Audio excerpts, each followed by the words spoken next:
Welcome to the Performance Enhancing Podcast. It's like steroids for your brain.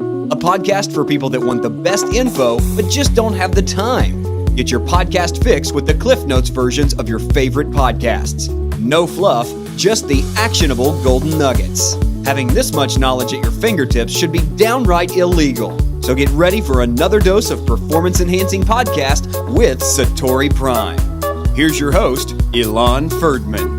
Hello, everyone. Welcome to another Performance Enhancing Podcast. For those of you watching us on YouTube right now, you're probably as excited as I am because I brought the man, the myth, the legend back onto our show. That is Ryan Moran. How, buddy? Hey, I'm a little concerned, actually. What, about the man, the myth, the legend? Well, no, I'm actually concerned that if people are watching this on YouTube, that there's way too much handsomeness for YouTube to handle. Is that? Are they going to be able to handle both of our beard scruff? I don't know. Does YouTube have that amount of bandwidth? Are you growing it, by the way, for Movember, or you're just rocking it anyway? No, I shaved it about 8 o'clock this morning, and this is what it looks like by 11 or whatever time it is. Nice. Good for you. Good for you. No, I have very high testosterone. This is like my 2 weeks of not shaving, so I don't grow at the same pace that you do. Yeah, 2 hours right here. Yeah, nice. Good for you. Well, the reason I brought Ryan back is I think the last episode I got the most feedback on. Everyone's like, I love Ryan. They all went to check out your podcast. And the other thing is, I think, we spoke after. It was just such a great back and forth and both learned from each other. So I also know that in the last 5 weeks, both you and I have kind of gone through a lot of different things, some of which we'll talk about, some of which we'll talk about later. And I wanted to kind of start with that because I know we spoke before this, and I actually did a podcast, I think it was 2 or 3 weeks ago, about kind of the event that we were dealing with at the time and looking at everything from this guise of everything's kind of a blessing in disguise if you have the eyes to see it, right? Mm-hmm. But I think when we look at everything in that microscope level, like right in front of our eyes, it's always like, this is the worst thing that's ever happened to me. Why? But then as soon as you step back and have a little bit of perspective, you just start realizing that life has a funny way to direct you down the path of where you sometimes need to be. And I think the way that you approached, your mindset going into that can really direct how fast it takes you to get out of that suffering mindset and into something that's empowering. Exactly. So we'll talk about that as well. Well, that's exactly where I wanted to start. I kind of wanted to start with that because I want to create a context for the conversation. So talk a little bit about, even not specifically, we don't have to talk about the specifics. We can get into that a little bit later. But let's start with that, the mindset, right? So shit like this is always going to happen. Always, right? How do you prepare? What's your mindset as life kind of keeps coming at you? How do you, it's funny because I'm listening to your question in the context of what has happened this year. I'm like, there's no way I could have prepared. But a little bit of background from the outside perspective, and even my own perspective, sometime I'm definitely going through the most difficult challenge of my personal life right now. Stuff that I can't talk about publicly right now, but without a question, the most difficult personal time I have ever had, without question, no comparison. Am going through a very difficult time, and beyond that, it's been a really weird year. I know we're probably going to talk about the reality show, but I spent most of my year preparing to go on this reality show, which, as silly as it sounds to some people, has been my dream since I was 12 years old. Since I was 12, I was like, I watched Richard Hatch win Survivor. I said, I'm going to do this one day. I spent my entire year getting ready to go on a show that I really believed was like, the world has prepared me for this exact thing. Right. And it didn't happen. Tell them, by the way, how you prepare. Because when you say prepare, I don't think they understand what prepare means. All right, cool. So the show was Utopia, and it was a show on Fox. And I was very uniquely positioned to be on this show. I was a finalist for the show. I went through all the process of meeting with producers, having blood tests, mandatory STD tests, psychological exams. And this was not the first time I went through this process. I was a finalist for Big Brother last year. And so this opportunity to be on Utopia came up. And the way that it was positioned to me was it was going to be about philosophy and government and business and economics. I'm very uniquely positioned for that. And it's a year-long show. So you go away for a year with no contact with the outside world, very little contact with the outside world. And that's the show. You go away, you build a new society. The show was an epic flop. And it just became about who was sleeping with who. It was pretty much a financial disaster. It turned out to be kind of like governments. Kind of like governments anyway, right? Amen, brother. Now you're speaking my language. But I prepared so well for this show in the sense of I wrapped up my life basically. I automated my life. I had emergency contacts, basically able to log into my banking and my email and everything that needed to be wrapped up. Prepared my business partners for the fact that I'm going away for a year and I'm not going to hear about the business for a year. Basically prepared my entire life to go on this show. And what happened was right before it was time to go, they called me and said, we picked somebody else. That's basically the short version of it. I was still a candidate for quite a while because they replaced people and brought people in. And it was such an emotional process that I finally just had to say, I can't be a part of this anymore.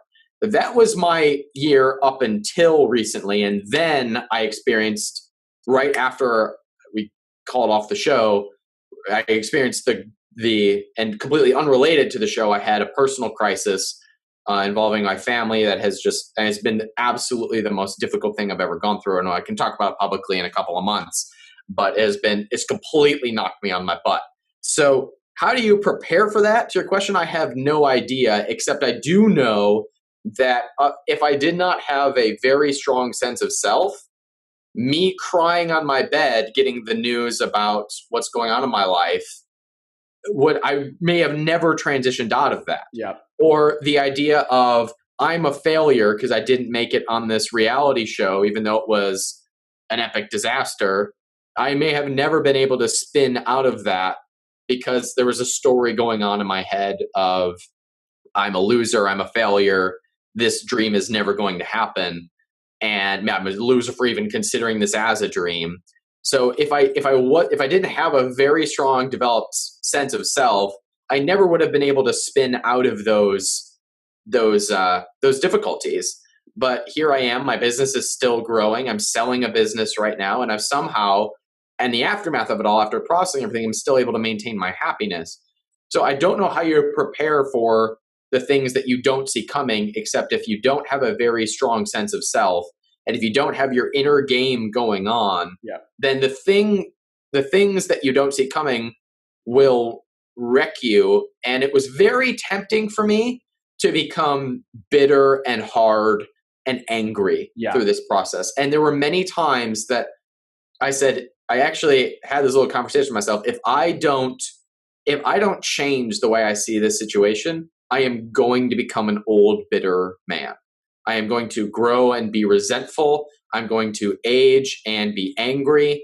And if I don't change, that's what's going to happen. And if you're not aware of your tendencies enough to be able to change them, you're in hot water. And we're all going to go through them. So the only way to prepare for them is have a very strong sense of self. Yeah, I mean, that's kind of what I meant by prepare. And I really like the line that you said, you had that conversation. I need to change the way I look at things. Wayne Dyer says, when you change the way you look at things, the things you look at change. Yeah. And it's so simple, but it's so beautiful. I think what I meant by prepare is kind of in line with what you said. Different events have always happened in your life, and they will continue to happen in your life. I think what gets easier, I just shared this analogy with someone. When you went to, did you go to college? Yeah. Okay. So like your freshman year, or whether it's high school or college, is generally the most difficult year. Even though your classes are the easiest, it is the most difficult year because there's a big transition. Yes. You got to figure out how to study, how you operate in that system, all that kind of stuff. Now, senior year gets there, and your classes are by far the hardest, like way harder than they were freshman year. And yet that year seems to be somehow way easier because you've kind of mastered, like you said, that inner game. And I think life is similar in that. that we're constantly being challenged and thrown these different things at our way. What you can get better at is the way that you handle those situations. And that's why, like, if I had to handle what I handled, like 4 or 5 weeks ago, say 5 years ago, I would have been a fucking disaster. I would have been like a volcano, yelling, ripping people's heads off, because that's the way that I knew to operate. But over those years, I've dealt with, many versions of that allowed me to get to this situation. And it'd be like, it was painful, and it obviously brought up a lot of things for me. But at the same time, the way I dealt with it was so profoundly different than 5 years ago. Yeah, completely different. That's what I kind of mean by being prepared. Like, we said before, I said to Ryan that, I don't know who said this line, but the universe will send you only what you can handle. And every time I speak to Ryan, it's like, well, this happened and this happened and this happened and this happened. And I said to him, I was like, you know what? You're kind of a blessed person, because clearly the universe thinks that you can handle a lot. I wish God didn't think I could handle. I wish he didn't trust me so much. That does indeed seem to be the case. I was talking to my mom shortly after this whole everything has come about, and she said, wow, Ryan, you're never going to have a boring life, are you? You are never going to you're never going to have a normal life, are you? Apparently not. Well, maybe that's normal. Who knows? For you, that's normal. It's becoming normal. Yeah. So I think it's really, that's what back to prepare. Like, if the universe only sends you what you can handle, or God sends you what you can handle, then clearly someone up there believes that this is stuff that you can handle. And, with the show, one of the things that you told me, I think like a while back when we had first met, you went to like coaching to how to submit the tapes to these shows, right? And like how to speak and all that stuff. You like really worked on this. I probably shouldn't say this publicly in case CBS ever sees this interview. Now I'm going to have to be myself in the audition process. But yeah, I'm so committed to that dream that I had definitely had a very calculated approach to that. Yeah. And none of it was lying or manipulating. It was very calculated how I went about mostly submitting the audition tape. After you get that process, this just needs to get their attention among 10,000 people who are submitting it. After that, I'm pretty confident my charisma and my handsome good looks will carry me from that point.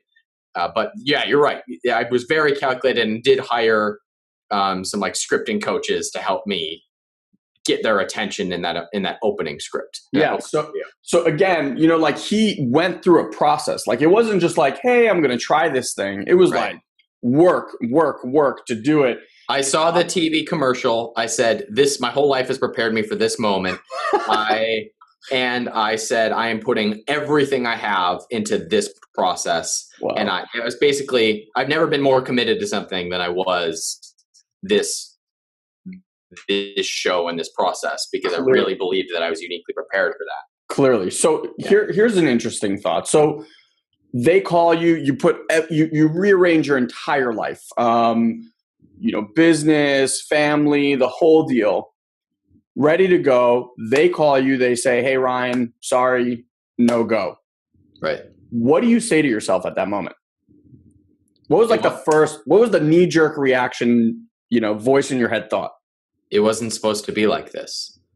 That's the initial thing. The only thing I can compare it to is if you've ever dated somebody and you were convinced they were the one, and then they broke up with you, your first reaction is, what are you talking about? Because you're so sure that this is the right path. Yeah. And you're like, there's this sense of, at first there's confusion, then it's, well, I'm so sure that you're the one, that this has to be a mistake, and in 5 days you're going to call me and say I made a horrible mistake. So I'm in denial for the next 5 days, and then you realize that it's sinking in, and you just have to completely rethink everything in your life. Now, for me, it was a little bit different because it was, we pick somebody else, but we want to keep you on call for a replacement. And so it was a very long and tumultuous breakup because they would call me every 2 weeks and say, pack your bag. I would pack my bag and they'd say, it's not you. Pack your bag. It's not you. So that back and forth is just like, it's not supposed to be this way. That was my gut initial thought was, it's not supposed to be this way. Something is wrong. And because my idea of what's wrong is different than my experience, I'm having suffering. Wow. Because I have this idea in my brain of what it's supposed to be. It's not that.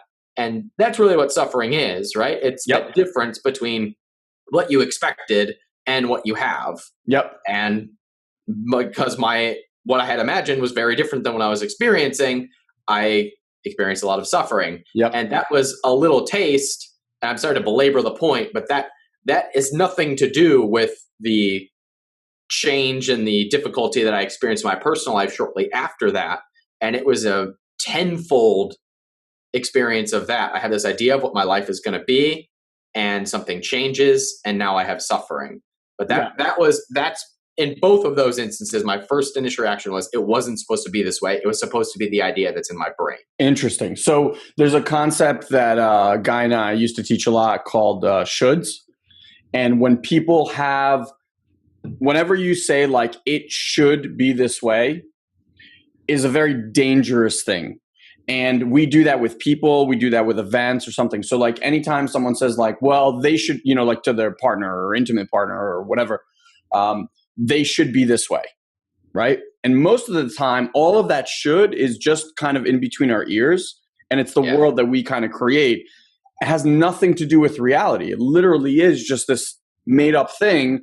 And no one even knows about it. Most of the time when it's like with another person, and you'll like, people get pissed off like, well, they didn't wash the dishes when they put them in their sink. And it's like, you never even told them. It's just like, I expect someone to know what's happening in my head. And if it doesn't. So we call that shitting all over yourself. I like that. Shitting all over yourself. So it sounds to me like that's kind of where you went, which is in this like should world. Now, clearly something shifted because you said you chose to change the way you look at the situation. Yeah. So how long did it take you, and what was the new perspective that gave you kind of the shift, quote unquote? While I'm answering this, I'm going to pull out my journal because I journaled about this very thing. All right. So, and the thing for me was very simple. It was, I have so much suffering that I'm experiencing right now, and I don't want to experience this. Like, and unless I level up, unless I change, I'm going to keep experiencing this. So for me, it was a process of, well, first of all, experiencing enough pain to the point where it was a must for me to change. Okay. Like an absolute must for me to change. So the first, and I didn't do this all calculated, but the first week or so after the news, I let myself experience whatever it was that I was going to experience. Nice. To be resistant to whatever I was going to be resistant to. Nice. To process whatever I was going to process, to say whatever I was going to say. And at that point, that led me into the point of I have now suffered enough to where I don't want to suffer like this for the rest of my life. And I have to change. I have to level up. I have to get better.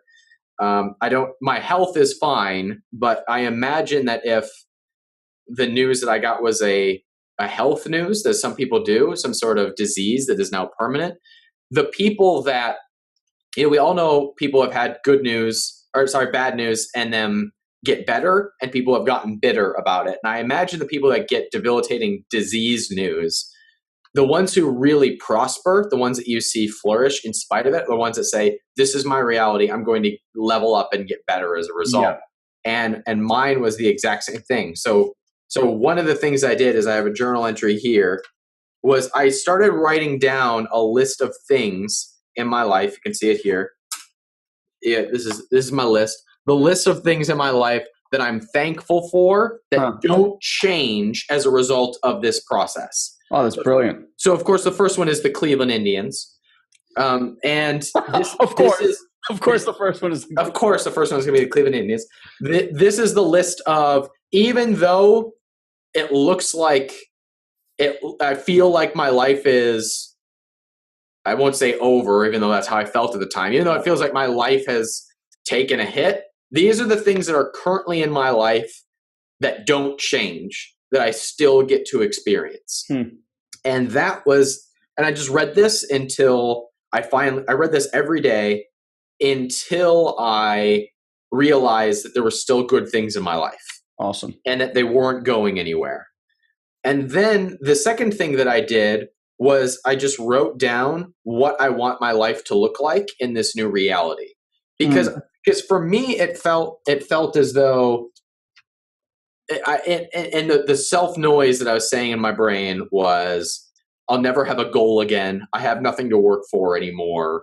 There's this incredible amount of suffering that was like, my life is over and I'll never experience anything good again. And it's kind of how you feel in a breakup, or when you get health news, or when someone dies. I'll never be happy again. I'll never have a goal again. And that's how I felt in this situation. So I started writing down, okay, in a perfect world, with this being my new reality, what do I want my life to look like? Brilliant. And I started writing about that.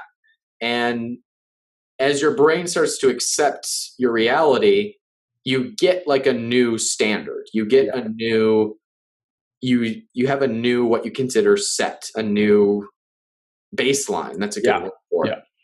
And then you build from that baseline. And for me, it was a low baseline, but I've been building since then. I'd say now, for the first time in this experience, probably in the last 2 weeks or so, I feel like the opportunity exists, and I might not be there, but the opportunity exists that my baseline now may be higher than it was before all these changes in my life.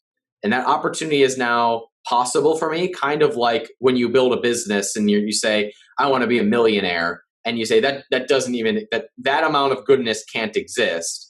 But as you build the business and you go, wow, maybe I could be a millionaire one day, until a point arises that you are indeed a millionaire. Yeah. For me, it's been, I just want to be able to imagine myself happy again. And I have been able to imagine myself happy again. And then now I am happy again. And it's a process of, wow, this even being better than I could have pictured it before. Maybe the chance exists that this new reality could be even better than my original ideal. Yeah. And I'm moving into that now. I'm not quite there yet, but we're getting there. Amazing. Amazing. I don't even know if I answered your question. Absolutely. And I wrote some notes because I want to kind of take people through the process a little bit. Like, I kind of wrote down a few bullet points, but I just want to say before that, life has a funny way of giving you what you need, not what you want. And for people as tough-willed as we are, and I know like you're one of these people, like you can put your head down and you will just make shit happen. Like, no one can stand in your way, nothing. And as I'm hearing all these stories, I'm kind of realizing, and I'm very similar. Like, we need monumental things to change our paths to happen, right? That's a good way to put it. Right. I think even in our conversation before, right, where you like left your previous super successful business at the time, like you just felt horrible before that. And so I think what I'm hearing is like you need big ass, like earthquake style shifts for you to do it, because you're not going to do it on your own, because no matter all the little stuff that happens, you're just going to make whatever you want the end result be, and you'll force it. You like make sure that happens. And I think these things sometimes happen because I'm noticing even in my life, like when I left my previous job,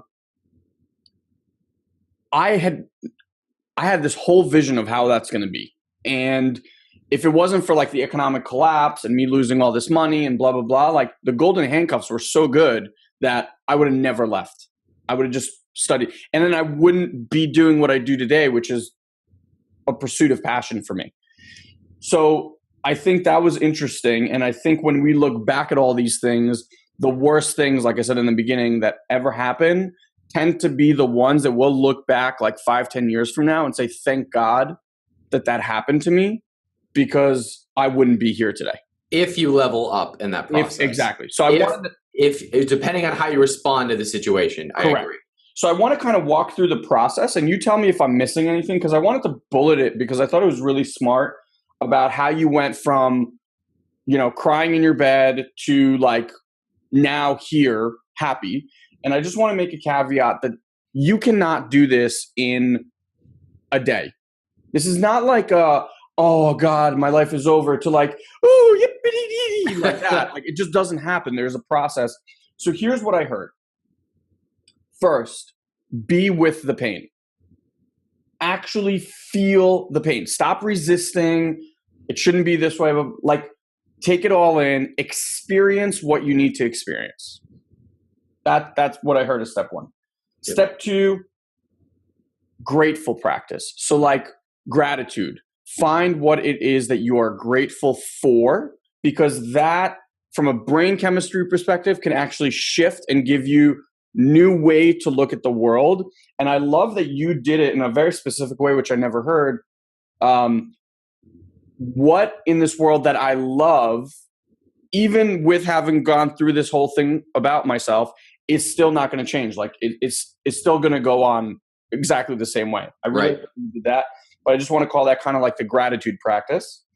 And then from there, once that starts shifting and like the haze kind of lifts off your eyes, create your new reality. Basically, you took that step and created your new reality from where you stand today. And then the other piece that you didn't mention, but I know is what's causing the shift, the actual shift, is you create action steps to take inside of that new reality. 100%. Right? Because, we both love the law of Goya, right? So it's like, I love that line, by the way. Get off your ass, for those people that don't know. And I think that is kind of like a really solid 4-step process to get people through, the worst of the worst. Is there anything else that you think like we missed in there, or that you can add? I think the only thing that I would add in is surround yourself with your own cheerleaders. Surround yourself with the people who have your back through this process. My process was probably infinitely easier because I had supportive family and friends. And I know that's not the case with everyone. So I have never appreciated my family more than I do now, which is one of those blessings in disguise. Exactly. Is I love my family more than I ever have. But I know not everybody has that, at least in every circumstance. Yeah. So you have to find those people that will have your back. And sometimes, I've had the experience in business, there's no one in my family is an entrepreneur. Nobody. So in a process like that, you get your outside support through books and audiobooks and listening to Tony Robbins or whoever you listen to, and going to events and being around people who share that philosophy. That exists no matter where you go. So you have access to everyone in the world as a result of having the internet. Yeah. For me, I had it in person, which I am incredibly grateful for. But if I didn't have that, you better believe that all I would be listening to would be things that I would consider supportive in my new reality. So being able to enroll other people in the possibility of the reality you've created, I would say makes it a lot more feasible and possible for your brain to say, I can actually achieve what it is that I want to be my new reality. Yeah, that's brilliant. I think that's almost like the ether that you have to be in for all of this to work. So like all that stuff just is, because even when you're in pain, knowing that there are people out there that love you and care for you and want to support you, even like when you're sick, it's that same thing. It almost wills you to be like, okay, I'm going to get through this. Like I gotta do something. I gotta get through this. So, okay. That's awesome. I really, really like that. I want to add one more thing to that, which is no, list is closed. Okay. I'll see you later, buddy. There's this sense that we talk a lot about in personal development or even spirituality, that there's a part of you that is eternal. And by that, I don't mean in the when you die sense. Eckhart Tolle would call it like the higher self, or we might call it like your true self that doesn't change based on external circumstances, right? So we work a lot in personal development talking about our consciousness, or the part of us that is the same no matter what happens in our external life. When shit hits the fan and you get, as one of my friends put it, your life gets hit by a Mack truck, which is what happened to me. It was really hard, even though I knew it up here, it was really hard for me to even have the idea that I'm the same no matter what happens, that there's the part of you that is always there, that doesn't change on outside circumstances. So it took being around people who saw that in me, and even people who are at like, that don't do all the development we do or the self-development that we do, or even like believe in self-development. It took them loving me the same for me to be able to say, oh, I guess I am the same as I was before, just circumstances have changed. Interesting. It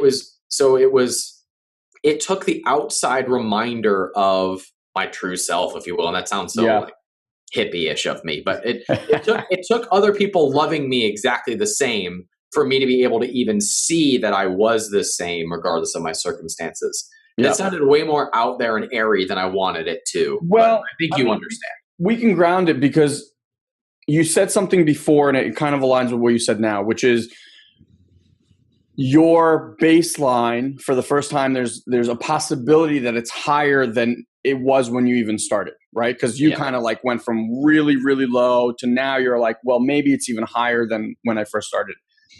I personally believe, I'm not saying that everyone needs to believe this, but I personally believe that like our higher self, Kabbalah teaches this, that you choose to come down to the soul, from the soul world to a physical situation, like your parents, where you live, time, whatever, to experience certain lessons. So like if you want to be generous, for example, right, then you don't come out here being generous. What you get are situations that you can experience yourself being generous. And now those experiences are probably not going to be the way that you think they should be, but that's what you are approached with. So I'll tell you from a soul, true self, higher self level, every one of these lessons makes our ultimate consciousness much more powerful. And I'm not quite on board with like the same version of that. I'm like, we're here for a while, then we die and nothing happens. Yeah. But I still buy into the overall philosophy of the situations that life presents to you or that you get yourself into are always opportunities for you to either level up or to develop some part of yourself that ultimately complements who you are and makes you a better person from now forward and allows you to impact people that come later, that come into your life on a much higher level than you would have had you not experienced it, if you allow yourself and give yourself the ingredients to indeed level up. So exactly. I have a different perspective of like what it all means or where it comes from, but the overall like principle of what we implement into our lives is exactly the same. Yeah. And here's the beauty. Neither of us will ever probably find out if we're right or not. It doesn't really fucking matter. Awesome. I mean, first of all, thank you for sharing that with us. I think even the plan, like, the 4 or 5 steps, 5.5 steps that we put together, I think that could be massive for people. I want to just switch gears away from that and talk about something in business real quick. Wow, and some more wows. Probably one of the most raw, amazing, heartfelt interviews I've ever done. Ryan was just the most vulnerable I've probably ever seen him. And the fact that we were able to not only go through what he went through, but actually categorize a plan on how to go through the process. So I just want to recap the plan because it really is that astounding. So again, be with the pain. Okay, step 1. Then do a grateful exercise, a gratitude exercise. Number 3, create your new reality once you've made that shift. Number 4, action steps, right? Law of Goya, get up off your ass. And kind of the half step in there is surround yourself with cheerleaders.